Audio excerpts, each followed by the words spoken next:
നമസ്തേ. പ്രകൃതിയുടെ ഒരു അത്ഭുതമാണ് രത്നങ്ങൾ. എന്നാൽ അത്ഭുതങ്ങൾ ജീവിതത്തിൽ നടക്കണമെങ്കിൽ അതിനുള്ളൊരു മാർഗമാണ് രത്നധാരണം. ആർക്ക്, എപ്പോൾ, എന്തിന് ഒരു രത്നം ധരിക്കണം? കൂടുതൽ വിവരങ്ങളുമായി രത്നശാസ്ത്രയുടെ പുതിയൊരധ്യായം ആരംഭിക്കുകയായി.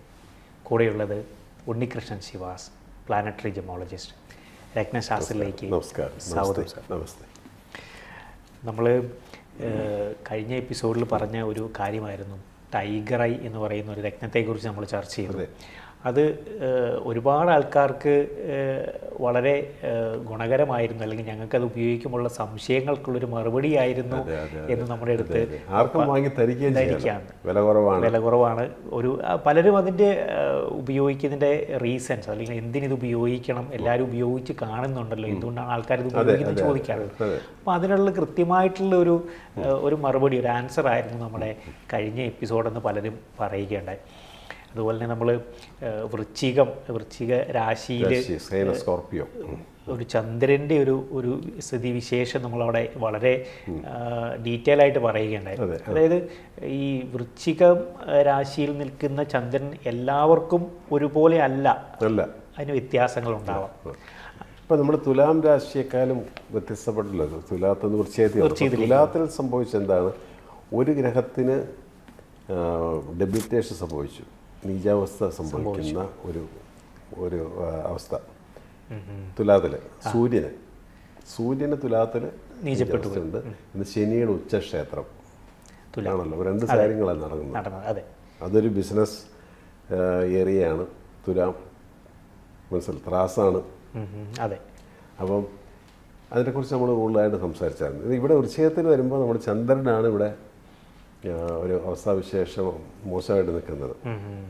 അത് എല്ലാ സമയത്തും എല്ലായ്പ്പോഴും എല്ലാവർക്കും കാണണമെന്നില്ല എന്ന് ഞാൻ പ്രത്യേകം പറഞ്ഞു. അതിനെക്കുറിച്ച് നമ്മൾ സംസാരിച്ചായിരുന്നു. അതിൻ്റെ ഒരു റെമഡി സംസാരിച്ചായിരുന്നു. നമ്മൾ സ്റ്റോൺസുകൾ നമ്മൾ സജസ്റ്റ് ചെയ്യുമ്പോഴും വാങ്ങുമ്പോഴും ശ്രദ്ധിക്കേണ്ട രണ്ട് കാര്യങ്ങളാണത്. അപ്പോൾ ചന്ദ്രൻ്റെ അവസ്ഥ മോശമാണെങ്കിൽ, ചന്ദ്രൻ നീചത്തിൽ നിൽക്കുന്നു, ഇപ്പം മേടലഗ്നം 8 ചന്ദ്രൻ നീചപ്പെട്ട് നിൽക്കുന്നു, ഫുൾ ഡെബിലിറ്റേഷൻ അവിടെ സംഭവിച്ചിട്ടുണ്ട്. ഒരു കാരണവശാലും നമുക്ക് ചന്ദ്രൻ്റെ സ്റ്റോൺ അവിടെ കൊടുത്ത് അതിനെ നമുക്ക് മറിച്ചിടാൻ പറ്റത്തില്ല. അങ്ങനെ ഒരു സംഭവം ഇല്ല. അതൊരു മഹാമണ്ഡത്തരാണ്. കാരണം ആ ചന്ദ്രന് വീണ്ടും ഒരു നെഗറ്റിവിറ്റി പ്രദാനം ചെയ്യും. ഇപ്പോൾ ഒരു ചന്ദ്രകാന്തോ ഒരു പേളോ അവിടെ കൊടുത്താൽ, ഇനി ഇവൻ ചന്ദ്രദശയാണെങ്കിൽ ഒട്ടും കൊടുക്കാൻ പാടില്ല. അതായത് ഈ മോശമായിട്ട് നിൽക്കുന്ന ആ ഒരു അവസ്ഥയെ അതിൻ്റെ രത്നം കൊണ്ട് മറികടക്കാൻ നമുക്ക് പറ്റത്തില്ല. നിങ്ങളുടെ പ്രീവിയസ് ബർത്ത് കർമാസ് ആണല്ലോ ഈ ബർത്ത് ചാർട്ട് എന്ന് പറയുന്നതിന്. ഇപ്പോഴത്തെ ബർത്ത് ചാർട്ട് പഴയ കർമാസിൻ്റെ ഒരു ബ്ലൂ പ്രിൻ്റ് ആണെന്നാണ് പറയുക. അപ്പോൾ ശരിക്കും പറഞ്ഞാൽ നമ്മൾക്ക് നല്ല പോസിറ്റീവായിട്ടുള്ള പ്ലാനറ്ററി പൊസിഷൻ ഉണ്ട്. അത് നമ്മൾ ചെയ്തിരിക്കുന്ന സൽക്കർമ്മങ്ങളുടെ ഫലമായിട്ട് വന്നിരിക്കുന്നതാണ്. അതേസമയം നമ്മൾ ചെയ്തിരിക്കുന്ന പാപകർമ്മങ്ങളുടെ ഫലം നമുക്ക് നെഗറ്റീവ് പ്ലാനറ്ററി പൊസിഷൻ കൂടി നമുക്ക് അറിയാൻ സാധിക്കും. അപ്പോൾ അങ്ങനെ വന്ന് നിൽക്കാം. അപ്പോൾ നെഗറ്റീവ് പ്ലാനറ്ററി പൊസിഷൻ നിൽക്കുന്നതിന് നമ്മൾ ഈസി ആയിട്ടൊരു കല്ല് മേടിച്ച് അതിനെ മാറ്റി മറിക്കാൻ ശ്രമിക്കരുത്. അത് പ്രകൃതിയോടുള്ള ഒരു വെല്ലുവിളിയാണത്, ഈ ശാസ്ത്രത്തോടുള്ള ഒരു വെല്ലുവിളിയാണ്. അവിടെയാണ് പലർക്കും അബദ്ധം പറ്റുന്നത്. രത്നങ്ങൾ സജസ്റ്റ് ചെയ്യുമ്പോഴും രത്നങ്ങൾ വാങ്ങി ധരിക്കുമ്പോഴും പറ്റുന്ന ഒരു അപകടം. എനിക്ക് ചന്ദ്രദശയാണ്, ഒരു ചന്ദ്രൻ്റെ കല്ലാന്ന് ഞാൻ കേട്ടിട്ടുണ്ടല്ലോ, എന്നാൽ ഒരു പേള് മേടിച്ചിടാം. പക്ഷെ അവിടെ ഈ ചന്ദ്രന് നീചാവസ്ഥയും നെഗറ്റിവിറ്റിയും, ചന്ദ്രനാണ് ആളുടെ ചാർട്ടിൽ ഏറ്റവും മോശപ്പെട്ട ഗ്രഹമായിട്ട് നിൽക്കുന്നതെന്ന് കരുതുക. വീണ്ടും അയാളൊരു മോശാവസ്ഥയ്ക്ക് ആക്കം കൂട്ടുവാണ് വീണ്ടും ഒരു പേളി മേടിച്ചിടുമ്പം. അപ്പോൾ പേളിനെ കൊണ്ടുള്ള മാനസികമായിട്ടുള്ള പ്രയാസങ്ങൾ കൂടാതെ ആൻസൈറ്റിക് ടെൻഷൻ കൂടുക, വർദ്ധിക്കുക എന്ന് മാത്രമല്ല, ഈ ചന്ദ്രനുമായിട്ട് കണക്റ്റഡ് ആയിട്ടുള്ള എല്ലാ അസുഖങ്ങളും സ്ലോലി ബാധിക്കും. ഇപ്പം നമുക്ക് ശ്വാസം മുട്ടൽ, വലിവ്, പിന്നെ ഈ നമുക്ക് ഈ സൈനസ് പ്രോബ്ലംസ്, ഇതെല്ലാ സംഭവങ്ങളും കയറി വരും. കാരണം ചന്ദ്രൻ നീചപ്പെട്ട് നിൽക്കുന്നത് നമ്മുടെ ലോവർ അബ്ഡമൽ പോർഷനിലാണ് നിൽക്കുന്നത്. ലോവർ അബ്ഡമൽ പോർഷന് പ്രോബ്ലംസ് ഉണ്ടാക്കും, യൂറിനറി പ്രോബ്ലംസ് ഉണ്ടാക്കാം. അങ്ങനെ പലതരത്തില ഏജ് അനുസരിച്ചിട്ടായിരിക്കും അത് വരുന്നത്. ഓരോ വ്യക്തികളെ അഫക്റ്റ് ചെയ്യുന്നത് അതാണ്. അതും നമുക്ക് ജനറൽ എല്ലാവർക്കും യൂറിനറി ഇൻഫെക്ഷൻ അങ്ങനെ പറയാൻ പറ്റത്തില്ല. ഇത് ഏജാണ് ഇതിൻ്റെ അകത്ത്. ഈ വ്യക്തിയുടെ ഒരു പ്രായം അല്ലെങ്കിൽ ആ ഒരു കാലഘട്ടം, ഒരു 50+ കഴിഞ്ഞവർക്ക് പ്രോസ്ട്രേറ്റ് ആയിരിക്കും ബാധിക്കുന്നത്. ഒരു കൊച്ചുകുട്ടിക്ക് അത് ബാധിക്കണമെന്നില്ലായിരിക്കും. അവന് ചിലപ്പോൾ യൂറിനറി ഇൻഫെക്ഷൻസോ മറ്റുള്ള കാര്യങ്ങളൊക്കെ ആയിരിക്കാം. അപ്പോൾ എല്ലാം നമ്മൾ പറയുമ്പോൾ ഇപ്പോൾ നമ്മളൊരു ലൈവ് ഇതൊരു പ്രോഗ്രാം നമ്മൾ അവതരിപ്പിക്കുമ്പോൾ നമ്മൾ ഈ സബ്ജക്റ്റുകളെല്ലാം ഇങ്ങനെ പറഞ്ഞു പോകുന്നതിൻ്റെ കാര്യം അതാണ്. കാരണം ഈ ജനറലാണ് സംസാരിക്കുന്നത് നമ്മൾ പറയുന്നത് എപ്പോഴും എടുത്ത് പറയുന്നതിൻ്റെ കാരണം ഇതാണ്. കാരണം അത് ഓരോ വ്യക്തികളെയും ആസ്പദമാക്കിയിട്ടിരിക്കും. അപ്പോൾ ഏജും ഇതിനകത്തൊരു ഫാക്ടറായിട്ട് വരുന്നുണ്ട്. അപ്പം ലഗ്നത്തിൻ്റെ 8th ഹൗസിൽ ചന്ദ്രൻ പൂർണ്ണമായ ഡെബിലിറ്റേഷൻ സംഭവിച്ചിട്ടുണ്ട് എന്ന് നമുക്ക് ഉറപ്പുണ്ടെങ്കിൽ ഒരു കാരണവശാലും ലഗ്നം അവിടെ കൊടുക്കാൻ പറ്റുന്നില്ല. അപ്പോൾ അവിടെ കൊടുക്കാൻ പറ്റുന്നത് ചൊവ്വയുടെ ലഗ്നമാണ്, അതായത് റെഡ് കോറലാണ്. മേട ലഗ്നം എന്ന് പറഞ്ഞാൽ തന്നെ മേടം തന്നെ ചൊവ്വയുടെ ഹൗസാണ്. ഓക്കെ. വൃശ്ചികം എന്ന് പറയുന്ന ഈ ഹൗസും ചൊവ്വയുടെയാണ്. മേടത്തിൻ്റെയും ചൊവ്വയാണ്, വൃശ്ചികത്തിൻ്റെയും ചൊവ്വയാണ്. അപ്പോൾ ചൊവ്വയ്ക്ക് അവിടെ ഒരു പോസിറ്റീവ്നെസ് ഉണ്ട്. ആ ചാർട്ടിലെ കൂറ് കൈകാര്യം ചെയ്യുന്ന ആളും ലഗ്നം കൈകാര്യം ചെയ്യുന്ന ആളെന്ന് പറയുമ്പം അതിനകത്ത് വേറെ ഒന്നും നോക്കേണ്ട കാര്യമില്ല, ധൈര്യമായിട്ട് കോറൽസ് കൊടുക്കാം. അപ്പോൾ അവിടെയാണ് നമ്മൾ ഈ കോറൽസിൻ്റെ ക്യാരറ്റേജ് എത്രയാണ് നമ്മൾ നിശ്ചയിക്കുന്നത്. അതായത് ഈ ചന്ദ്രന് വന്നിരിക്കുന്ന ആ ഒരു പ്രശ്നത്തെ മറികടക്കാനായിട്ട് അല്ലെങ്കിൽ അതിനെ ഒന്ന് മറികടക്കത്തക്ക രീതിയിലുള്ള തൂക്കം ഇതിന് കൊടുക്കുക, നമ്മൾ വെയിറ്റേജ് കൊടുക്കുക. അപ്പോൾ ക്യാരറ്റ് എപ്പോഴും എല്ലാ കല്ലുകളും 2 ക്യാരറ്റ് ധരിക്കും. ഇങ്ങനെയൊക്കെ ജനറലി ആൾക്കാർക്കിടയിൽ ഉണ്ട്. അപ്പോൾ 2 ക്യാരറ്റ് പോരെ? അപ്പോൾ 2 ക്യാരറ്റ് പോരെന്ന് ചോദിച്ചാൽ ഡയമണ്ട്സ് 2 ക്യാരറ്റ് കൊടുക്കാൻ പറ്റും ഒരാൾക്ക്? പറ്റില്ല. വില കൊണ്ട് തന്നെ താങ്ങത്തില്ല, ഹാർഡ്നെസ് കൂടുതലുള്ള കല്ല്. മനസ്സിലായില്ലേ? അപ്പോൾ നമ്മൾ ഒരു സ്റ്റോണുകൾക്ക് പ്രധാനമായിട്ട് ഉള്ളത് നമ്മൾ കൃത്യമായ ഒരു രക്തനിർണയം, പിന്നെ ഇതിൻ്റെ തൂക്കം ഭയങ്കര ഇമ്പോർട്ടൻ്റ് ആണ്. അപ്പോൾ ഈ തൂക്കത്തിനകത്ത് വളരെ ഇമ്പോർട്ടൻസ് ഉണ്ട്. അപ്പോൾ ഇങ്ങനെയുള്ള ഒരു ഞാനൊരു ചാർട്ട് ഞാൻ കാണിച്ചു തരാം. അപ്പോൾ അതിനകത്ത് നമുക്ക് അതിൻ്റെ ക്യാരറ്റേജ് എങ്ങനെയാണ് നമ്മൾ ഉപയോഗിക്കുന്നതെന്ന് നമുക്ക് കൃത്യമായിട്ട് ഞാൻ പറഞ്ഞുതരാം. ഓക്കെ. നമ്മൾ ഈ മൂണിന് ഭയങ്കരമായിട്ടുള്ളൊരു ഡെബിലിറ്റേഷൻ സംഭവിച്ചു. പക്ഷേ അതിനെ ഒന്ന് കോമ്പൻസേറ്റ് ചെയ്യാനായിട്ട് നമുക്ക് സപ്പോർട്ട് ചെയ്യുന്ന പ്ലാനറ്റായ ചന്ദ്രൻ്റെ ചൊവ്വയുടെ രത്നം നമ്മൾ റെഡ് കോറൽസ് ഉപയോഗിക്കാമെന്ന് പറഞ്ഞു. അത് പക്ഷേ സാറ് പറയുന്നു മാക്സിമം അത് ക്യാരറ്റേജ് കുറച്ച് അധികമായിട്ട് നമ്മൾ ഉപയോഗിക്കണം. കാരണം വെച്ചാൽ ഇത് ഈ മനസ്സാണല്ലോ ചന്ദ്രൻ. മാനസികമായിട്ടുള്ള എല്ലാ ചലഞ്ചസും സംഭവിക്കുന്നത് മൂണിനെ ആശ്രയിച്ചിട്ടാണ്. മൂൺ നന്നായിട്ട് നിൽക്കുന്നു, നല്ല എക്സോൾട്ടഡ് ആയിട്ടൊക്കെ നിൽക്കുന്ന ഇപ്പോൾ നമ്മൾ കർക്കിടക ലഗ്നം ഇടവത്തിൽ മൂണ് ഫുൾ എക്സോൾഷനിൽ നിൽക്കുകയാണെങ്കിൽ എന്ന് വെച്ചാൽ മാനസികമായിട്ട് ഇപ്പോഴൊരു നമുക്കൊരു എന്ത് കാര്യം നേരിടാനുള്ള ഒരു ധൈര്യം ഉണ്ടാവും. പൊതുവെ സന്തോഷവാനായിരിക്കും ആള്. അയാൾക്കുള്ളത് കൊണ്ട് അയാൾ തൃപ്തിപ്പെടും. അങ്ങനെയുണ്ട്. ഇതിപ്പോൾ മനസ്സ് അപ്പോഴേ എനിക്കെല്ലാം ഉണ്ടെങ്കിൽ അത് കിട്ടിയില്ലോ ഇത് കിട്ടിയില്ലോ എന്നുള്ള ചിന്തകൾ, അനാവശ്യമായിട്ടുള്ള ആൻസൈറ്റികൾ, 10 കൊല്ലം കഴിഞ്ഞ് നടക്കാൻ പോകുന്ന കാര്യത്തെക്കുറിച്ച് ഇപ്പോഴേ ചിന്തിക്കും ഈ ചന്ദ്രൻ്റെ ഇതുപോലത്തെ മാനസിക. പിന്നെ കഴിഞ്ഞ 10 കൊല്ലം മുമ്പ് ഇങ്ങനെ ഒരു അവസ്ഥ എനിക്ക് ഉണ്ടായല്ലോ എന്ന് ഓർത്തിട്ട് അതും ചിന്തിച്ചുകൊണ്ട് വരും. കഴിഞ്ഞു പോയതും വരാൻ പോകുന്നതുമായിട്ടുള്ള കാര്യങ്ങളെക്കുറിച്ച് ചിന്തിച്ച് ഇന്നത്തെ ജീവിതം, ഇന്നത്തെ ദിവസം നശിച്ചു പോകുന്നതും മനസ്സിൻ്റെ അവസ്ഥയാണ്. ആ മനസ്സിനകത്തുള്ള അപ്പോൾ അതെല്ലാം നമുക്ക് ചന്ദ്രനെ കൊണ്ട് റീഡ് ചെയ്യാൻ പറ്റും. അത് സാറ് പറഞ്ഞു, ഇപ്പോൾ ഒരു വ്യക്തിയുടെ ഒരു ആത്മവിശ്വാസം അത് പൂർണ്ണമായിട്ടും ഇല്ലാതാകുന്ന അല്ലെങ്കിൽ പൂർണ്ണമായിട്ടും കുറഞ്ഞു പോകുന്ന ഒരു സ്ഥിതിവിശേഷമാണോ ഇവിടെ വരുന്നത്? അത് പല ചാർട്ടിന് ഇപ്പോൾ എൻ്റെ ഒരു ചാർട്ടുണ്ട്, ഞാനത് കുറച്ച് പറയും. ചാർട്ട് പറയുമ്പോഴേ നമുക്ക് കറക്റ്റായിട്ട് ഒരു 1976 ഒരു ചാർട്ടാണ്. ഡേറ്റ് ഒന്നും ഞാൻ പറയുന്നില്ല. അതിനകത്ത് വൃശ്ചിക ലഗ്നത്തിൽ ചന്ദ്രനും നീചപ്പെട്ട് ഫുൾ ഡെബിലിറ്റേഷൻ സംഭവിച്ച് നിൽക്കുക ഈ ചാർട്ടിൽ. 9th ഹൗസ് എന്ന് പറയുന്നത് കർക്കിടകമാണ്. അതായത് വൃശ്ചികത്തിൻ്റെ 9th ഹൗസ്. വൃശ്ചികം, ധനു, മകരം, കുംഭം, മീനം, മേടം, ഇടവം, മിഥുനം, കർക്കിടകം 9ാമത്തെ ഹൗസ് എന്ന് പറയുമ്പം ഒരാളുടെ ഒരു ഭാഗ്യസ്ഥാനം എന്ന് വേണമെങ്കിൽ പറയാം. 9ാമത്തെ സ്ഥാനം കർക്കിടകത്തിലാണ്. ആ 9ാം ഭാവാധിപൻ ആരാണ്? 9 എന്ന് പറയുന്ന കർക്കിടകം എന്ന് പറയുന്നത് ചന്ദ്രൻ്റെ ആണല്ലോ. ആ ചന്ദ്രൻ നീചപ്പെട്ട് നിൽക്കുക വൃശ്ചികത്തിൽ. 9ാം ഭാവത്തിനാണ് ഏറ്റവും ദോഷം ഇവിടെ സംഭവിച്ചിരിക്കുന്നത്. അത് ചന്ദ്രനായതുകൊണ്ട് ആ മനസ്സുമാണ്. ഈ 9ൽ നിൽക്കുന്ന ഗ്രഹങ്ങൾ സൂര്യനും ശനിയുമാണ്. കർക്കിടക മാസം ജനിച്ച ഒരാളുടെ ചാർട്ടിൽ പറയുന്നത്. കർക്കിടകത്തിൽ സൂര്യൻ വന്നു, ശനിയും വന്നു. അപ്പോൾ സൂര്യശനി ബന്ധം വന്നപ്പോൾ സൂര്യനും പ്രോബ്ലത്തിൽ ആയി. സൂര്യൻ ആരാണ് ഇവിടെ കർമ്മം തരുന്ന ആൾ, അതായത് കരിയറിൻ്റെ ആൾ. 10th ഹൗസ് ചിങ്ങം, വൃശ്ചികത്തിൻ്റെ 10th ഹൗസ് ചിങ്ങം.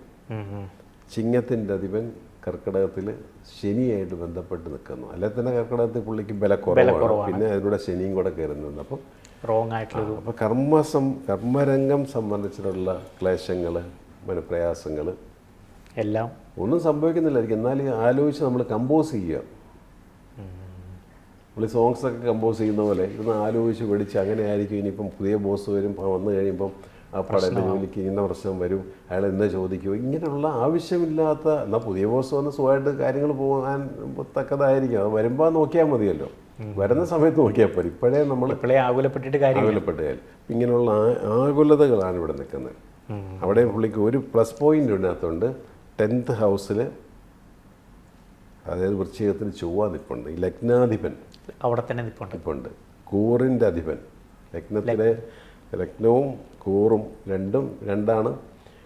രണ്ടിൻ്റെ അധിപൻ ചൊവ്വയാണ്. അത് 10th ഹൗസിൽ നിൽക്കുന്നുണ്ട്, 10ൽ. അപ്പോൾ ശരിക്കും നമുക്ക് ഇദ്ദേഹത്തിന് നല്ലൊരു ക്യാരറ്റേജിന് കോറൽസാണ് നമ്മൾ കൊടുത്ത് സജസ്റ്റ് ചെയ്തിരിക്കുന്നതും പുള്ളി ധരിക്കുന്നതും. അപ്പോൾ അത് ധരിച്ചോടുകൂടി തന്നെ പുള്ളിക്ക് ഒരുപാട് ചേഞ്ചസ് വന്നു, കോൺഫിഡൻസ് വന്നു. മറ്റേ ജോലിയിലാണ് പുള്ളിക്ക് ഇത് ജോലി പോകുമെന്ന് വിചാരിച്ചിട്ട് അത് നടക്കുന്നത്. അപ്പോൾ അങ്ങനെ വിചാരിച്ച് നടക്കുന്ന ഒരാൾ ഇങ്ങനെ എൻ്റെ ജോലി പോകുമെന്ന് ഇങ്ങനെ മനസ്സിൽ ചിന്തിച്ചാൽ ജോലി പോകുമല്ലോ ഓട്ടോമാറ്റിക്കലി. കാരണം വാക്കുകൾ എപ്പോഴും മന്ത്രങ്ങളാണ്.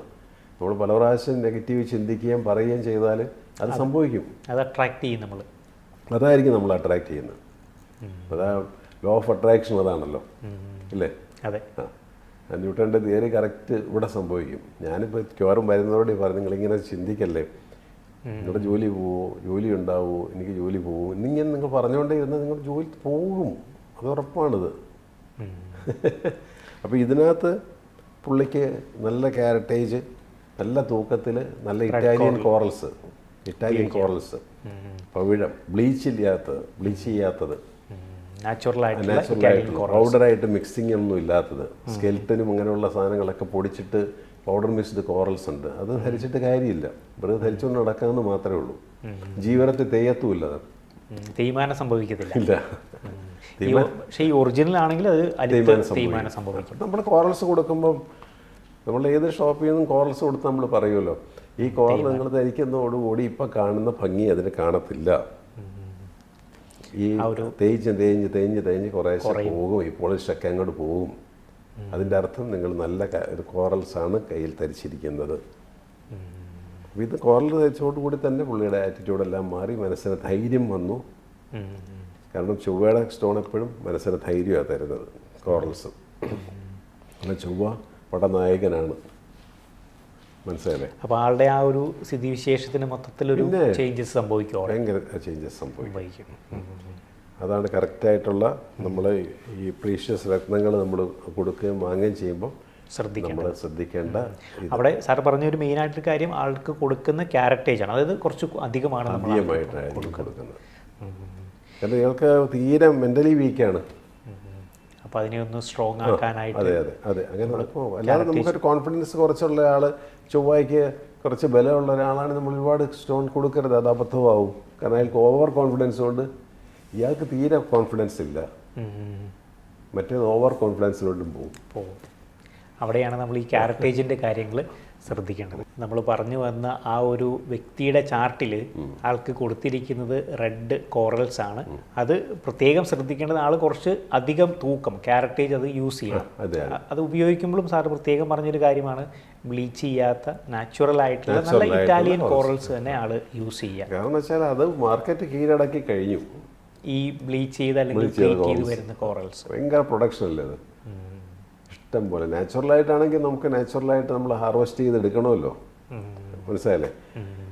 ഇത് വേണ്ട, ഫാക്ടറി തന്നെ ഉണ്ടൊക്കെ ഈ സ്കെൽട്ടൻസ് എല്ലാം പൊടിച്ചും ഫിഷിൻ്റെയൊക്കെ അതിൻ്റെ പൗഡർ മിക്സ് ചെയ്ത് കോറൽസ് മാർക്കറ്റ് കീഴടക്കി കഴിഞ്ഞു. അപ്പോൾ എനിക്ക് തോന്നുന്നു നല്ല കോറൽസ് തിരിച്ചറിയാനുള്ള ഒരു മാർഗം എന്ന് പറയുന്നത് ഈ ഉപയോഗത്തിൽ വരുന്ന ഈ ഒരു തേയ്മാനം.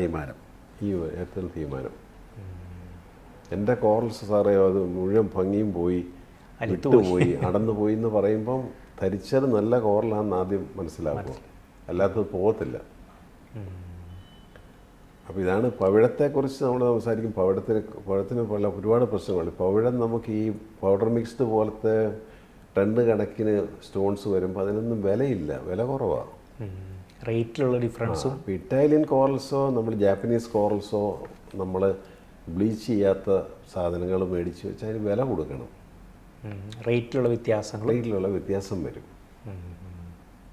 ഇപ്പം നാടൻ പഴവും മറ്റേ പഴവും കൂടി കായും കൂടെ നോക്കുമ്പോൾ ഉള്ള വ്യത്യാസം.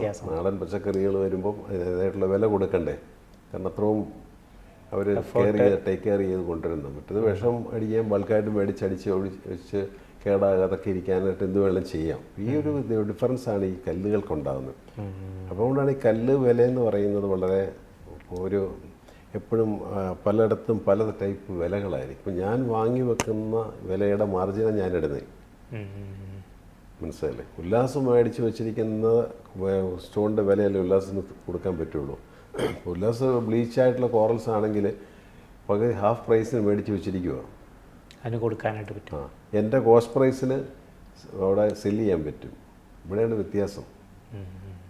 ആ ഒരു പ്രൈസിൽ വരുന്ന ഒരു ഡിഫറൻസ്. പക്ഷെ നമ്മൾ അതിനകത്ത് ഒരു തരത്തിലുള്ള കോംപ്രമൈസും നമ്മൾ ഈ കല്ലിൽ കാണിക്കരുത്. കാരണം ഇത് കൊടുത്ത് വാങ്ങാൻ, നല്ല സാധനം വാങ്ങാൻ വേണ്ടിയിട്ടാണ് നമ്മളെ ആൾക്കാർ അപ്രോച്ച് ചെയ്തിരിക്കുന്നത്. നല്ല സാധനം കിട്ടും. അപ്പോൾ അത് നമ്മൾ കീപ്പ് ചെയ്യാം കറക്റ്റായിട്ട്. അല്ലാത്തത് വേണ്ട, അല്ലാത്ത കിട്ടുമല്ലോ മാർക്കറ്റിൽ. കാരണം നമ്മൾ കൃത്യമായിട്ടുള്ള ഒരു രത്നനിർണ്ണയം അവിടെ നടത്തി, അതിനുശേഷം അത് ഉപയോഗിക്കേണ്ട ക്യാരറ്റേജ് നമ്മൾ നിർണ്ണയിച്ചു. പിന്നെയുള്ള മൂന്നാമത്തെ സ്റ്റെപ്പും അതുപോലെ തന്നെ ഏറ്റവും പ്രാധാന്യമുള്ള ഒരു സ്റ്റെപ്പ് തന്നെയാണ് നല്ല രത്നങ്ങളും രത്നങ്ങൾ എന്ന് പറയും. അപ്പോൾ അത് നമ്മൾ വാങ്ങി ധരിച്ചില്ലെങ്കിൽ നമ്മൾ ഇതിൻ്റെ പുറകെ കിടന്ന് പണിതെല്ലാം വെറുതെ. അപ്പോൾ ഇത് മൂന്നും ഒരേപോലെയുള്ള പ്രാധാന്യമുള്ള കാര്യങ്ങളാണ്. കൃത്യമായിട്ട് നമ്മൾ രത്നം നിർണ്ണയിക്കുന്നു, അതിൻ്റെ അളവ് നിർണ്ണയിക്കുന്നു, അതിനുശേഷം നല്ല ട്രീറ്റ് ചെയ്യാത്ത അല്ലെങ്കിൽ ഹീറ്റ് ചെയ്യാത്തതായിട്ടുള്ള നല്ല രത്നങ്ങൾ നമുക്ക് ദൂരെ സ്ഥലത്തു നിന്നൊക്കെ നമ്മൾ ഓൺലൈൻ കൺസൾട്ടേഷൻ വരുമ്പോൾ എന്നോട് പറയും, സാറിന് ഞാൻ ഒരു കാര്യം ചെയ്യാൻ അവിടെ നിന്ന് അങ്ങ് മേടിച്ചോട്ടെ, രത്നം ഇവിടെ ഉണ്ട്, ഞങ്ങൾ മേടിച്ചു. ഞാൻ പറയും മേടിക്കുന്നതിന് എനിക്കൊരു വിരോധമില്ല, നല്ല സാധനം കിട്ടുന്ന ഉറപ്പാണ് നിങ്ങൾ മേടിച്ച് ധരിച്ചു, ഇല്ലെങ്കിൽ എന്നെ കുറ്റം പറയരുത്. ഇപ്പോൾ ആരും ഇത് കല്ല് എന്നിട്ട് നല്ല കല്ലല്ല, ഇപ്പോൾ വലിയ ബ്ലാക്ക് സ്പോട്ടൊക്കെ ഉള്ള കല്ലുകളൊക്കെ ഉണ്ടല്ലോ, ഇവ പെട്ടെന്ന് സാധാരണക്കാരന് അറിയാൻ പറ്റത്തില്ല എന്താണെന്നുള്ളത്, മനസ്സിലല്ലേ. അപ്പോൾ നമ്മൾ ഈ പറഞ്ഞ കല്ല് സജസ്റ്റ് ചെയ്തു, ഇത് ബ്ലാക്ക് സ്പോട്ട് ഉള്ളത് അല്ലെങ്കിൽ ഫ്രാക്ചറുള്ള ഒരു കല്ല് മേടിച്ച് ധരിച്ചു, ഗുണമുണ്ടാകത്തില്ല. അപ്പം ഈ കല്ല് ഇട്ടോ ധരിച്ചില്ല. ആരെ സജസ്റ്റ് ചെയ്ത ഉണ്ണികൃഷ്ണൻ ശിവാസ്, പേര് ഇൻഡയറക്റ്റ്ലി എന്നെ ബാധിക്കും. ഞാൻ സത്യം പറഞ്ഞ സ്റ്റോൺ ഷോപ്പ് തുടങ്ങാൻ തന്നെ കാരണം ഈ ഒരു കാര്യമാണ്. അതാണ്, അതായത് ക്വാളിറ്റിയുള്ള നല്ല രത്നങ്ങൾ നമുക്ക് കൊടുക്കാനായിട്ട് പറ്റണം. കാരണം അതുകൊണ്ടേ ഒരു ഉപയോഗമുള്ളൂ. അല്ലാത്തൊരു സപ്ലയർ പോലും നമുക്ക് റോങ് ആയിട്ടുള്ള ഒരു കല്ല് വിൽക്കും. ഇപ്പോൾ നമ്മൾ 10-28 വർഷത്തെ ഒരു എക്സ്പീരിയൻസ് നിൽക്കുന്നത് കൊണ്ട് അങ്ങനെയുള്ള സപ്ലൈസ് ഒന്നും നമ്മുടെ ഷോപ്പിൽ വരത്തില്ല. നല്ല സ്റ്റോൺ ഇല്ലാത്തവർ വരത്തില്ല. കാരണം നമ്മളിതേ എടുക്കുള്ളൂ അവർക്കും അറിയാം, മാർക്കറ്റിൽ പറയുമല്ലോ. പെട്ടെന്ന് സപ്ലൈസിൻ്റെ ഇതെന്ന് വെച്ചാൽ ഇപ്പം നമ്മൾ നന്നായിട്ട് പേയ്മെൻറ്റ് കൊടുക്കുന്നു, നല്ല കല്ലുകൾക്ക് എടുക്കുന്നവർ പറയും അവർ നല്ല പാർട്ടിയാണ്, ഒരു കുഴപ്പമില്ല, നല്ല പേയ്മെൻറ്റ്സാണ്, അത് അതിൻ്റെ ക്വാളിറ്റി സാധനം എടുക്കുകയുള്ളൂ. മറിച്ചും പറയും അവിടെ മറ്റേ സാധനം എടുക്കത്തില്ല കേട്ടോ, അവിടെ കൊണ്ടുപോകണ്ട, അപ്പോൾ സാറിന് പറ്റിയ കല്ലിവിടെ ഇല്ല എന്ന് നമുക്ക് അങ്ങനെ മാർക്കറ്റിൽ നമ്മൾ റെപ്യൂട്ടേഷൻ ഈ നമ്മൾ ഉണ്ടാക്കി എടുത്തിരിക്കുന്നത്. നമ്മൾ ഇങ്ങനെയുള്ള ഫേക്കായിട്ടുള്ള ഒരു കല്ലുകളും നമ്മൾ വിൽക്കുകയില്ല നമ്മൾ തീരുമാനം എടുത്തിരിക്കുന്നത് കൊണ്ട് തന്നെ. അതുകൊണ്ടാണ് നമ്മളിപ്പോഴും ഇരുന്ന് സംസാരിക്കുന്നത്. അപ്പോൾ രത്നങ്ങൾ ഒരുപാട് ഈ ഡ്യൂപ്ലിക്കേറ്റ് രത്നങ്ങളും ഹീറ്റ് ചെയ്തിരിക്കുന്നതും ട്രീറ്റ് ചെയ്തിരിക്കുന്നതും ഒരുപാട് ടൈപ്പ് ഓഫ് ട്രീറ്റ്മെൻറ്റ്സ് ഉണ്ട് ഈ രത്നങ്ങളിൽ. അത് ഓരോ രത്നങ്ങൾക്ക് ഓരോ ടൈപ്പ് ട്രീറ്റ്മെൻറ്റ്സാണ്. എനിക്കൊന്ന് നമ്മൾ മുമ്പുള്ള 1-2 എപ്പിസോഡിലൊക്കെ ചെറിയ ഈ ഒരു ഡീറ്റെയിൽസൊക്കെ നമ്മൾ പങ്കുവച്ചിട്ടുണ്ട് പ്രേക്ഷകരോട്. എനിക്ക് തോന്നുന്നത് അത് നമ്മൾ ഓരോ എപ്പിസോഡുകളിലും ഇതിൻ്റെ ഓരോ ഡീറ്റെയിൽസുകൾ നമ്മൾ ആഡ് ചെയ്യാറുണ്ട്. കാരണം ആ ഒരു ഇൻഫോർമേഷൻ നമ്മുടെ പ്രേക്ഷകരിലേക്ക് നമ്മൾ എത്തിക്കുക എന്നുള്ളൊരു കാരണങ്ങൾ കൊണ്ട് തന്നെ. അത് തന്നെ. പിന്നെ മരതകം പോലുള്ള ഇപ്പം നമ്മൾ എമറാൾഡ് പോലെ ഹാർഡ്നെസ് കുറഞ്ഞ കല്ലിന് ഹീറ്റ് ട്രീറ്റ്മെൻ്റ് അല്ല കൊടുക്കുന്നത്. ഹീറ്റഡ് എമറാൾഡ്സ് ഇല്ല. കാരണം എമറാൾഡിൻ്റെ ഹീറ്റിങ് എഫക്റ്റീവ് ആകത്തില്ല, കാരണം അതിന് ഹാർഡ്നെസ് ഇല്ലാത്തതുകൊണ്ട്. അതിന് പകരം ഇപ്പോൾ ബിരുദന്മാർ ചെയ്യുന്നത് ഗ്ലാസ് ഫില്ല് ചെയ്താണ് വരുന്നത്. ഗ്ലാസ് ഫില്ലിംഗ് ട്രീറ്റ്മെൻറ്റ് വരും. ഗ്ലാസ് ഫില്ല് ചെയ്ത് തിളക്കം ഉണ്ടാക്കിയെടുക്കും. അമിതമായ തിളക്കം വരുമ്പോഴേ ഗ്ലാസ് ഫില്ലിംഗ് ആണോ. ഇപ്പോൾ റൂബിക്ക് ഗ്ലാസ് ഫില്ലിംഗ് ഉള്ളതുണ്ട്, അതുപോലെ തന്നെ പല രത്നങ്ങൾക്കും ഉണ്ട് ട്രീറ്റ്മെൻറ്റ്. ഓക്കെ, എനിക്ക് തോന്നുന്നു അങ്ങനെയുള്ള ആ ഒരു രത്നങ്ങളുടെ ട്രീറ്റ്മെൻറ്റ് അല്ലെങ്കിൽ ആ ഒരു കാര്യങ്ങളെക്കുറിച്ച് നമുക്ക് വരുന്ന എപ്പിസോഡുകളിൽ നമുക്ക് ഉൾപ്പെടുത്തണം. ഇന്നത്തെ എപ്പിസോഡ് വൈൻഡപ്പ് ചെയ്യാനായിട്ടുള്ള സമയമായി. അടുത്തൊരു എപ്പിസോഡിൽ കണ്ടുമുട്ടാം. നമസ്കാരം.